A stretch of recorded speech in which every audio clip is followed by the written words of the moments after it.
Hi friends, biology with Anushka में आप सभी का स्वागत है। तो आज हम फिर से एक नई क्लास में है जो कि जीव जन्म कैसे करते हैं का लेक्चर नंबर 4 है। तो आज की क्लास में हम क्या पढ़ेंगे? मानव में लैंगिक जनन।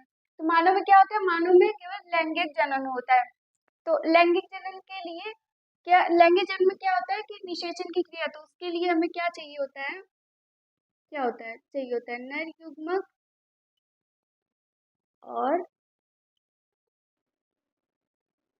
नर युग्मक और मादा युग्मक।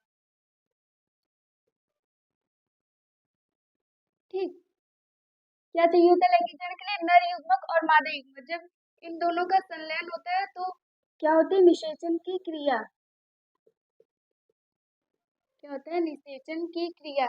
तो हम क्या देखेंगे कि इस टॉपिक में क्या देखेंगे कि नर युग्मक कहाँ बनता है, मादा युग्मक कहाँ बनता है, और ये क्रिया, निषेचन की क्रिया होती कैसी है। तो इसके लिए हम क्या पढ़ेंगे? मादा जनन तंत्र को और नर जनन तंत्र को। तो पहले आज की क्लास में पढ़ेंगे मादा जनन तंत्र को। तो शुरू करते हैं।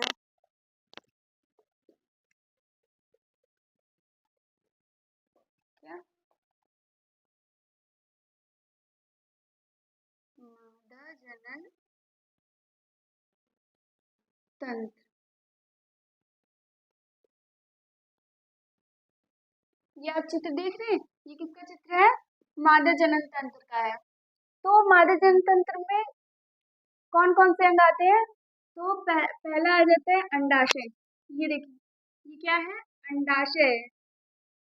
इसकी अंडाशय में अंडाशय में अंडाणुओं का निर्माण होता है। ये कितने होते हैं? संख्या में 2 होते हैं। एक इधर गर्भाशय के एक साइड इधर, और एक साइड, ये क्या है? ये गर्भाशय है। एक साइड इधर, एक साइड उधर। और ये जो आप संरचना देख रहे हैं, ये क्या बना है? ये है अंडवाहिका। इसका जो ये इसकी शुरुआत जो अंडवाहिका की होती है वो किससे होती है? उंगली नुमा संरचना से, यानी कि झालर कह सकते हैं। झालर की संरचना से इसकी क्या है? शुरुआत होती है। तो ये क्या है? अंडाशय। यहाँ पे क्या बनता है? अंडाणु बनता है। तो इसको पहले हम लिखेंगे एक एक करके।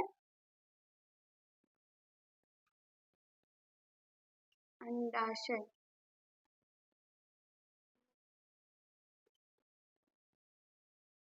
तो इसमें पहले क्या लिखेंगे? ये कितने संख्या में? एक इस साइड, एक इस साइड। तो क्या है? ये संख्या में 2 होते हैं। ये संख्या में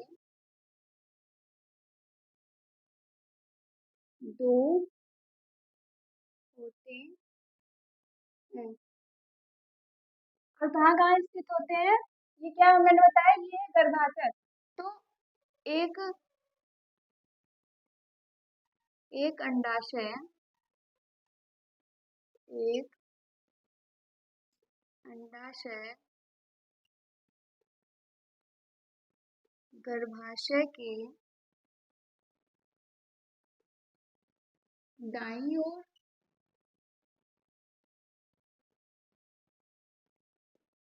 तथा दूसरा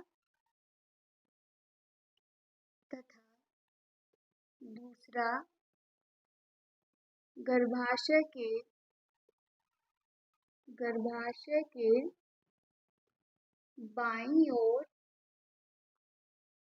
बाईं ओर स्थित होता है। क्या है? एक गर्भाशय कहाँ पर? सॉरी, एक अंडाशय गर्भाशय के दाईं ओर और एक अंडाशय गर्भाशय के बाईं ओर स्थित होता है। और इसमें क्या होता है? एक पॉइंट लिखेंगे। इसमें क्या, अंडाशय में किसका निर्माण होता है? अंडाणुओं का। क्या लिखेंगे? अंडाशय में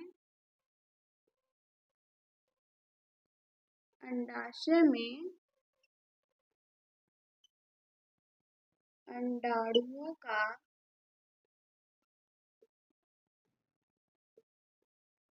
निर्माण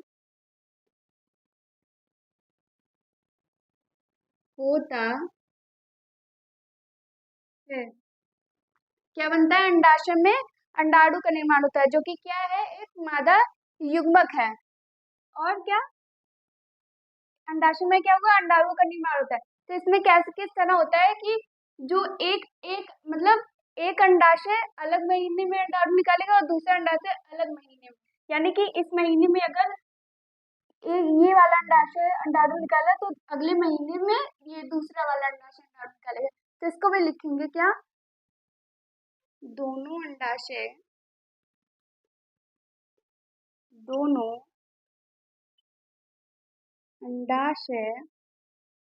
क्या अलग अलग महीने में, दोनों अंडाशय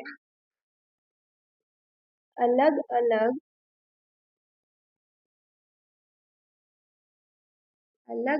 महीने में, दोनों अंडाशय अलग अलग महीने में कितने अंडाणु निकाले, केवल एक अंडाणु को निकालता है। दोनों अंडाशय अलग अलग महीने में अंडाणु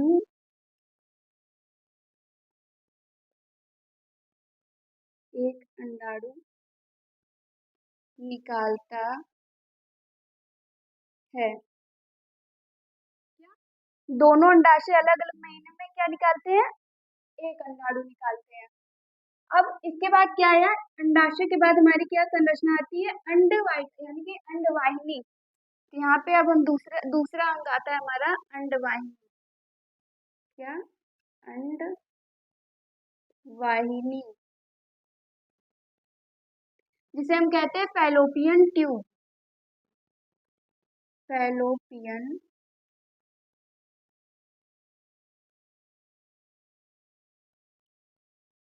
ट्यूब,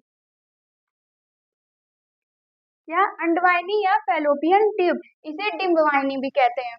तो इसमें क्या लिखेंगे, ये क्या करता है, अंडवाहिनी में किसका अंडाणु जाता है, अंडाणु निकल कर कहाँ जाता है, अंडाणु निकल कर कहाँ जाता है, अंडवाहिनी में।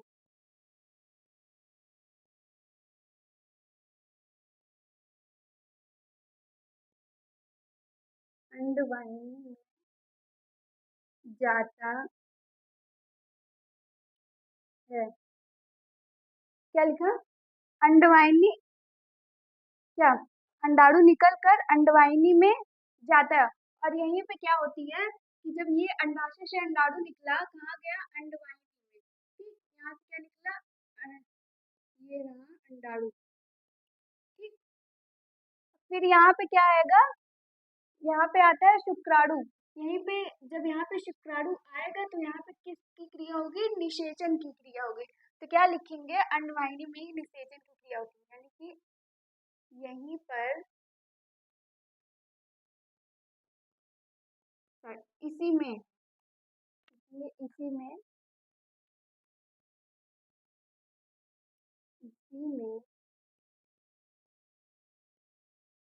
कौन सी क्रिया होती है, निषेचन की, निषेचन की क्रिया होती है।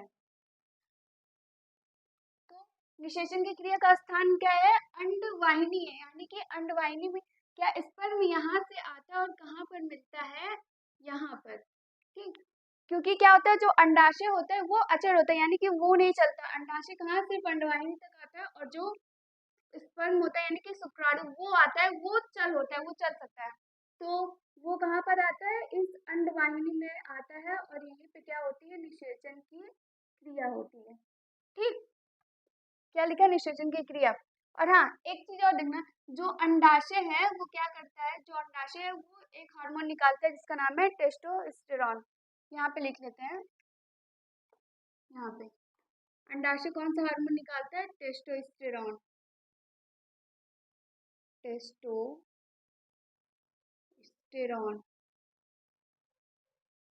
सॉरी सॉरी, टेस्टोस्टेरोन नहीं, ये तो नर हार्मोन है। ये क्या निकालता है, मादा हार्मोन प्रोजेस्टेरोन। क्या है, मादा हार्मोन प्रोजेस्टेरोन को निकालता है, प्रोजेस्टेरोन। अंडाशय कौन सा हार्मोन निकालता है? प्रोजेस्टेरॉन। प्रोजेस्टेरॉन क्या जो क्या आती है कि एक किशोरावस्था में सब लड़के या लड़की होते हैं उनके शरीर में क्या आती है? चेंजिंग आते हैं। तो किस कारण होता है? प्रोजेस्टेरॉन को लैंगिक परिपक्वता आती है, जननांग का विकसित होता है। तो किस कारण होता है? इसी हार्मोन की वजह से होता है। हमने क्या देखा? अंडवाहिनी। अब हमारा तीसरा आता है क्या? गर्भाशय आता है। अब लिखेंगे गर्भाशय, इसको ऊपर लिख लेते हैं।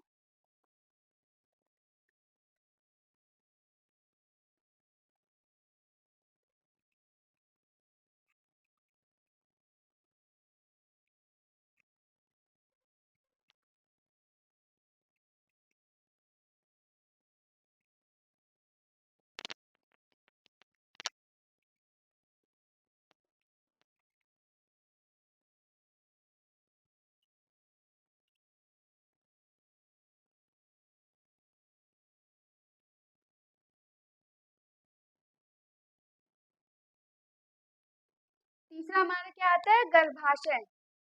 तीसरा अंग है गर्भाशय।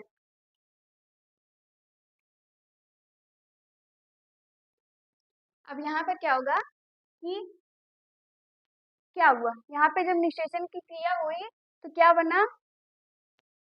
युग्मनज बना। युग्मनज बनने के बाद क्या हुआ? उसमें कोश का विभाजन होगा तो वो क्या फिर युग्मनज क्या बन जाएगा? भ्रूण। तो जो भ्रूण है वो कहाँ पर आता है? गर्भाशय में आता है। जो भ्रूण विकसित होकर गर्भाशय में ही रहता है। तो यहाँ पे क्या लिखेंगे? पहले क्या लिखेंगे? ये क्या है? जो अंडवाहिनी क्या दोनों मिलकर क्या कर रही है? थैलीनुमा संरचना बना रही है, जिसे क्या कहते हैं? गर्भाशय कहते हैं। तो इसको लिखेंगे कि दोनों अंडवाहिनी दोनों अंडवाहिनी आपस में आपस में मिलकर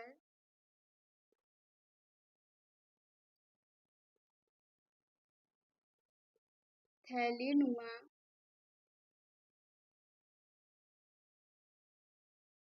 संरचना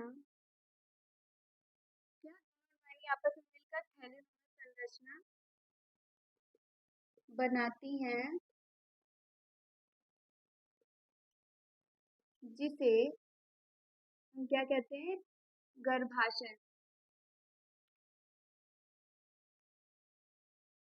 जिसे गर्भाशय कहते हैं। ठीक, जिसे हम क्या कहते हैं? गर्भाशय। अब गर्भाशय में क्या होता है कि जो क्या गर्भाशय में भ्रूण जो होता है वो कितने? 9 महीने तक रहता है। कितने? 9 महीने तक। तो अगला पॉइंट लिखेंगे गर्भाशय में गर्भाशय में भ्रूण 9 महीने तक क्या? गर्भाशय में भ्रूण 9 महीने तक रहता है। ठीक, क्या गर्भाशय में भ्रूण 9 महीने तक रहता है। अब क्या होता है कि भ्रूण को भी तो पोषण चाहिए होता है, उसका पोषण कहाँ पर होता है? गर्भाशय में। तो क्या लिखेंगे? यहीं पर भ्रूण का पोषण होता है। क्या? गर्भाशय में ही भ्रूण का क्या होता है? पोषण होता है। अब अगला पॉइंट आता है कि इसको जो भ्रूण होता है उसको पोषण कैसे मिलता है? तो उसको पोषण कैसे मिलता है कि जो गर्भाशय में भ्रूण है, गर्भाशय में भ्रूण गर्भाशय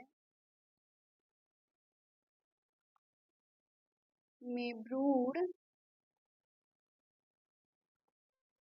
माँ से किसके द्वारा जुड़ा रहता है? प्लेसेंटा के द्वारा। गर्भाशय में भ्रूण मां से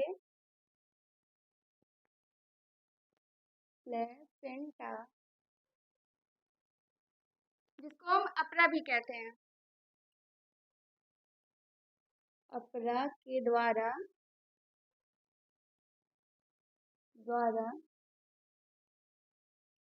जुड़ा रहता है। क्या? गर्भाशय में जो भ्रूण है वो मां से किसके जरिए जुड़ा रहता है? प्लेसेंटा के जरिए, जिसे हम कहते हैं अपरा भी कहते हैं। तो जो प्लेसेंटा होता है वो क्या होता है? जो भ्रूण है उसके नाभि से जुड़ा रहता है। और फिर अगला पॉइंट आता है क्या? कि प्लेसेंटा के द्वारा, क्या प्लेसेंटा के द्वारा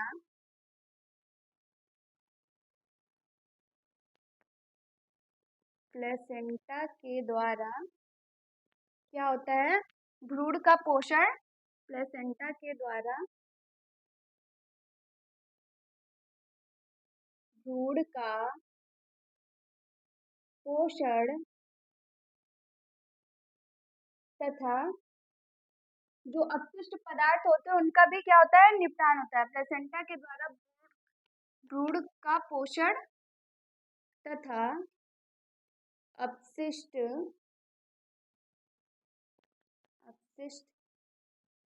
पदार्थ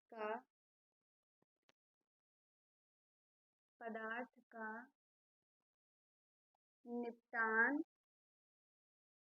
होता है।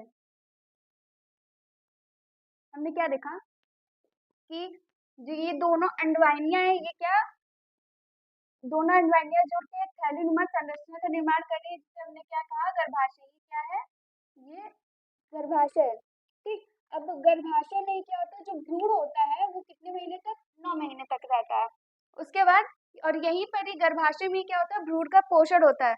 और गर्भाशय में भ्रूण मां से किसके जरिए जुड़ा रहता है? प्लेसेंटा के जरिए, जिसके द्वारा क्या होता है? भ्रूण का पोषण होता है और अपशिष्ट पदार्थ का निपटान होता है। उसके बाद हमारा और एक पॉइंट लिखेंगे क्या? कि गर्भाशय ग्रीवा द्वारा कहाँ खुलता है? योनि में। ये क्या है? ये जो संरचना है ये है ग्रीवा। तो ये गर्भाशय कहाँ? ग्रीवा के द्वारा कहाँ खुलता है? योनि में। तो इसको भी लिखेंगे। गर्भाशय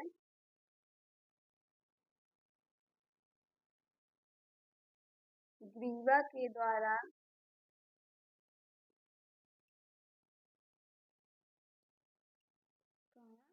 योनि में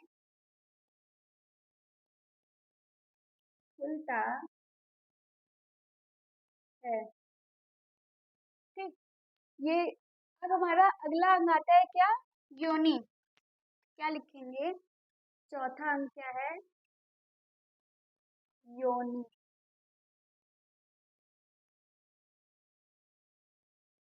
तो योनि से क्या होता है कि जो शुक्राणु होता है वो क्या योनि से ही प्रवेश करता है।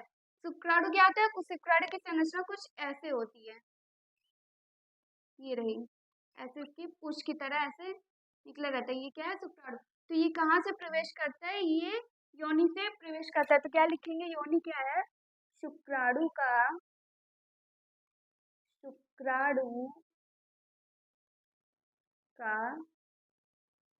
प्रवेश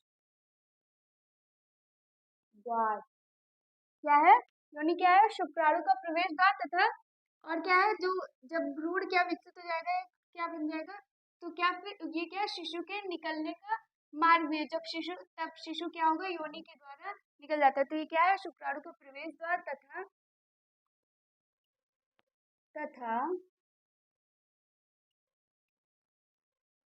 शिशु निकलने का